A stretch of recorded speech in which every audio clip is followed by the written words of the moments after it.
Early in the morning, What's going on, the people? It's your boy Cam, Topical Juice, and we are back with episode 9 of Love is Blind. You done know, you know that rhymed. Come on, that natural rapper. Let's get straight into this video, man. This is a pretty boring episode, I'm not gonna lie to you, but there's a few little talking points that we can touch on, but this will probably be a shorter episode, man. So, like the video for me, it really means the world, it really helps the video perform better in the YouTube algorithm. Please press that subscribe button, you done know us, road to 50k, your boy's trying to get there ASAP, in the next 3 months ideally. Press that bell to be notified, because I'll be dropping videos morning, night. And merchandise. The episode starts with Marshall talking, and I think he's talking to the camera in an interview type thing, and he basically says, me and Jackie are designed to be together. And then he says, it's a bit weird how I was so certain about something and I was so sure on something, and now it's so uncertain and I'm unsure, right? Now guys, I like Marshall in it. As I said, me and Marshall are very different people. I think he's very emotional, very sensitive, also very soft, but there's nothing wrong with that. I think he's a good guy. I think he can make a lot of women happy out there. However, one thing that people in my comment section have been saying, and I agree with this, by the way, I've been agreeing with people in my comment section, I haven't spoken about it in my videos yet, but I do agree completely, is he does seem to give off this hero complex, this idea of her being a project. Words like project, words like me and Jackie are designed to be together. As I said, he's a good guy, but there is that mentality within him that feels like he can fix someone. Like, he's done all the work, he's found inner peace, he knows what people want, he knows how to fix these toxic people, and he wants to work on her and unlock the potential within her. Some of the words he uses does give me that, you know, he's this hero and he feels like he can save Jackie and all these things, but at the end of the day, Jackie's still way worse, you understand? Like, as in, he's calm, he's a good guy, Jackie is very toxic, and she's actually been exposed, guys, for leaking, or someone's leaked some text messages between Jackie and her friends in like a group chat. Now this is a kind of spoiler alert, by the way. Spoiler, if you're watching this, spoiler, spoiler, spoiler. Obviously they don't get married. We know that. They don't get married. She's obviously with Josh, if you didn't know that. But it's the fact that in the text messages, she's saying, oh, Marshall, I think Marshall's like, he's giving me vibes, he's giving me vibes. A man's twerking on the bed saying yes, and I'm not really feeling it. I've just got to string it along until the marriage day or something like that, just for good TV. I'm seeing Josh. Josh is my baby. All these stuff. Like, she was sending pictures of her and Josh. You know what I'm saying? So that was obviously while they were filming. Yeah, it's a whole mess. Anyway, it's a whole mess. So she's clearly been dealing with Josh. It's been with Josh the whole time. So even though he does give off that hero complex kind of vibes, and well, she says fruity vibes, but I don't know about all that, she still is very toxic. Now, Jackie and Marsh, they have a conversation, and he's saying, this is after the night out now. And he's saying, listen, I want to talk now. But she's like, babe, it's midnight, I'm not on it, like I can't be bothered to talk right now. And this is someone who just does not have any interest in this person. Marshall asks her, I want to know what's required of me. Let me know what I can do to be better and all these things. And she's saying, darling, like, she's just saying, Marsh, I just can't be bothered. It's midnight, I'm tired, I don't want to talk about this. And this is because her head's all frazzled. Her head is with Josh, she ain't even interested in Marshmallow like that.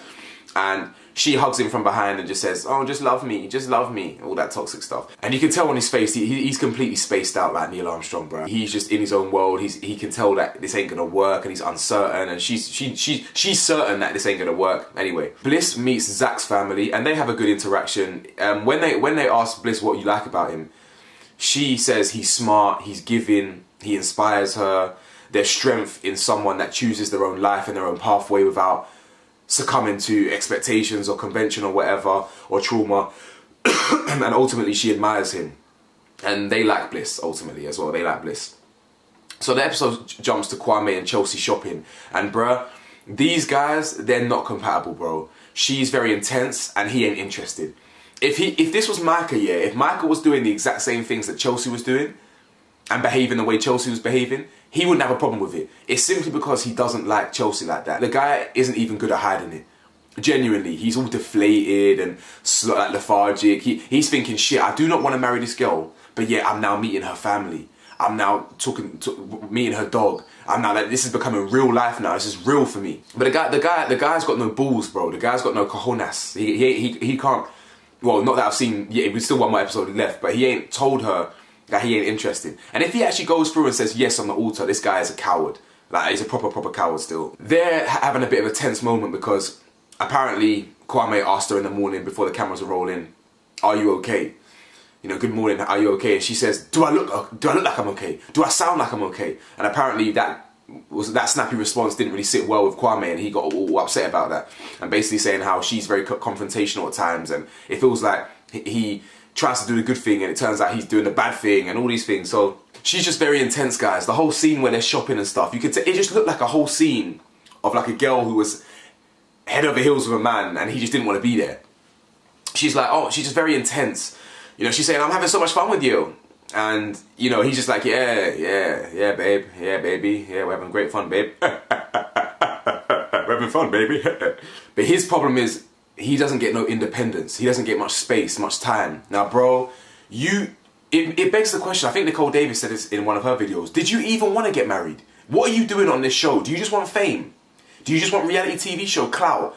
Because whether it's Chelsea, whether it was Michael, whether it was so-and-so, whether it was so-and-so, this is marriage. You having to compromise where you move, where you live, like what you want to do career-wise, all this stuff is stuff that you need to be prepared for. So even if it was Michael or whatever, you're always going to need independence. But the fact that he keeps thinking about his space and that he's always on top of Chelsea, what he means is Chelsea's always on top of him. That's what it is. He can't get no respite. He can't get no time to breathe because they're on top of each other all the time. She's talking about future, she's talking about family, she's talking about Portland, she's talking about this. But at the end of the day, it's because he's not interested in her. If he was interested in her properly and loved her properly, this stuff would excite him. This stuff would be thrilling to him. It would be getting him warm and turned on. But it's not. He ain't interested.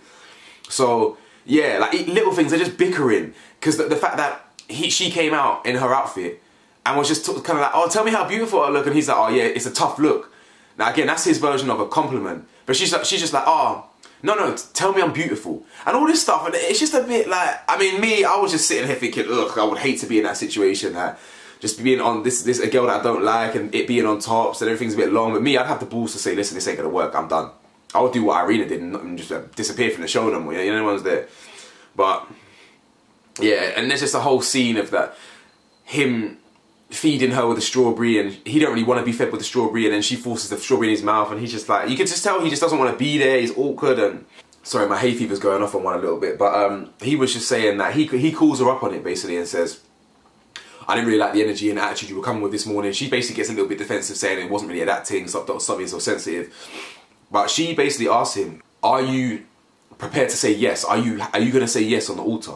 And he says yes while looking down like this. The way his body, the way that nervous laughter that he initiated that reaction with was because he felt pressured in that moment. In that split second, that question, posing that question to him, really got him on edge. So he was like, kind of like, well, of course I'm willing to say yes. That's why I'm still here in this experiment. But this is not convincing enough for me. So, and you could tell she's not convinced, but her desperation to get married, her desperation to have a life partner, her desperation to have kids, means she'll overlook a lot of these red flags and a lot of these things that he's saying that isn't up to par. Now, Tiffany and Brett meet his friends. I'm going to skip through this. Guys, I said from the start, I like Tiffany and Brett. I want them to go as far as they can. I want them to win the show or whatever. It's just because they're going so well, there's not much drama around them, so I'm going to skip through them. They basically both just appreciate each other. They both want to strive to be better for each other, and their friends are happy, and they both want to, well, Brett wants to end his like generational poverty, and you know what I'm saying? It's not just about where he is, it's where he's come from, and I completely appreciate that. Michael and Paul, they have a scene, and they just talk about their future, and she asks him, would you be prepared to come to Scottsdale? And he goes, this guy here, you can tell he don't want to move, but, so his initial reaction is no. So she says, would you come to Scottsdale? He goes, no. And she goes, well, and then he backtracks real quick and goes, you know what? I would go actually. If I can sort out my job, if I can pattern a job there, I'd move. Or I'd at least come and like, you know, I'd visit you a lot. And then he's like, I wouldn't move there. And then he backtracks again and goes, oh, you know what? Let me not even say that. I would be open to moving there. Like, maybe I could be convinced. So I was thinking, there's clearly a conflict in his mind. His knee-jerk reaction is to be like, I'm not on it. I'm not on moving. I'm not on doing any of this. But like, when he thinks about it and maybe potentially his love for Micah has got him thinking, you know what, maybe let me not rule it out. You know what I'm saying? So yeah, we'll see. We'll see. I can't really see any of them lasting, as I said, beyond Tiff and Brett. But yeah. Now, Zach meets Bliss'S mum and sister, and he explains the story, well, their journey. And they didn't actually know, that she was his kind of second choice or whatever. So I thought she knew that. I thought the family knew that, to be honest. I didn't realise. I thought I mean, maybe Bliss clearly kept that a secret. So yeah. So when she left the pods, maybe she didn't tell them where she'd been and all that stuff because she'd been rejected. So fair enough. But allegedly they didn't know. So Zach actually explains the entire story to them and says, listen, what drew me to Bliss is that she's driven, she's fierce, she's thoughtful. And then he basically admits that he had feelings for multiple women.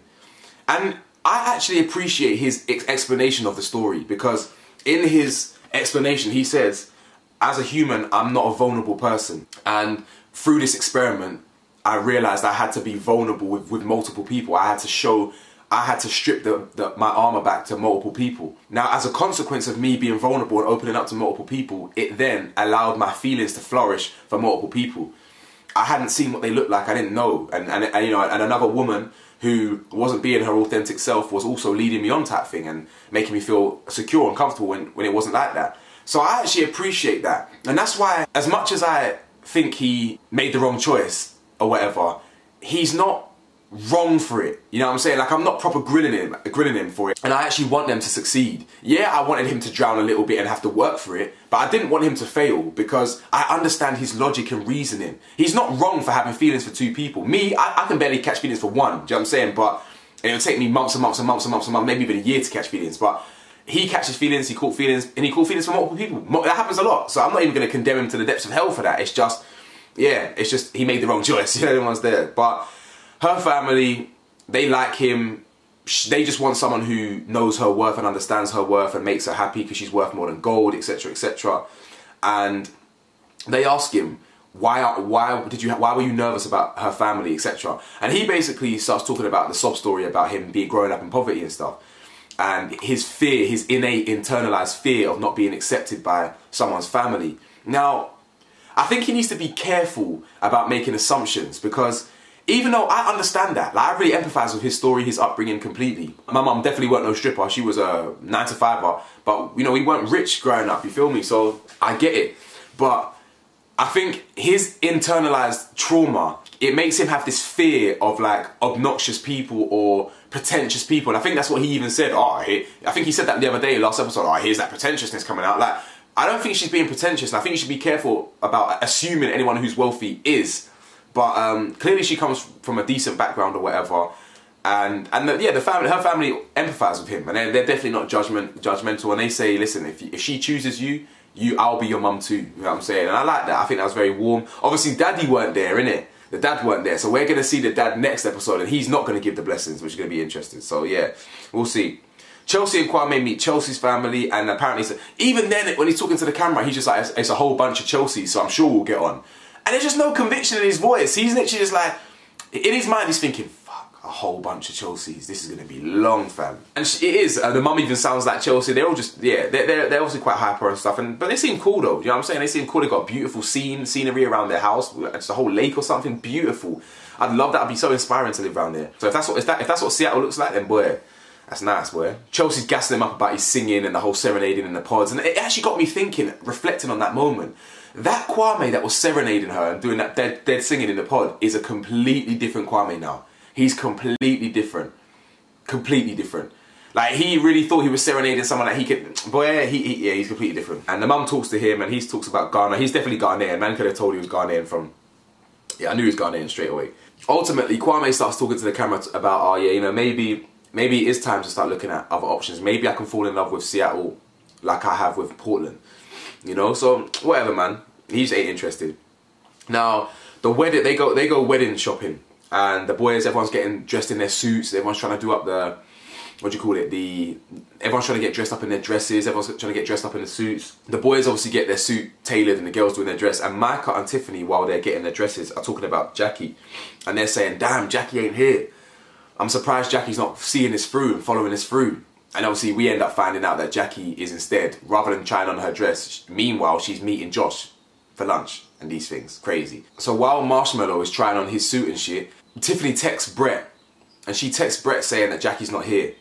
And Brett then collars Marshmallow and says, listen, can I talk to you for a second while you're trying on his suit, etc. And says, listen, Jackie ain't there. She ain't trying on her suit. I just wanted to let you know now so you're not blindsided or caught off guard. Do with that information as you will. I feel like Brett and Marshmallow have a good bromance. I feel like they're good friends and they've got each other's back in there. Now, Marshmallow's clearly dejected, he's sad, he's an emotional person, he's a sensitive person, so that's really going to put him on edge, it's really going to make him sad. But as he said in yesterday's episode, if a gal can be stolen from him by a man like Josh, you don't need that girl, bro. You really don't. Now, donut of the day, guys, I've saved it right to the last scene. The donut of the day is Joint, Jackie and Josh. Because them lot are clowns, man. As I said, them lot can open up a Greg's or something. They can open up a little bakery on by their local corner shop car. Them lot deserve each other. You literally have here Jackie, who has been leading Marshall on for TV allegedly, according to these elite group chat messages, talking about man's fruity, talking about he's twerking and saying, yeah. So obviously, I ain't gonna lie.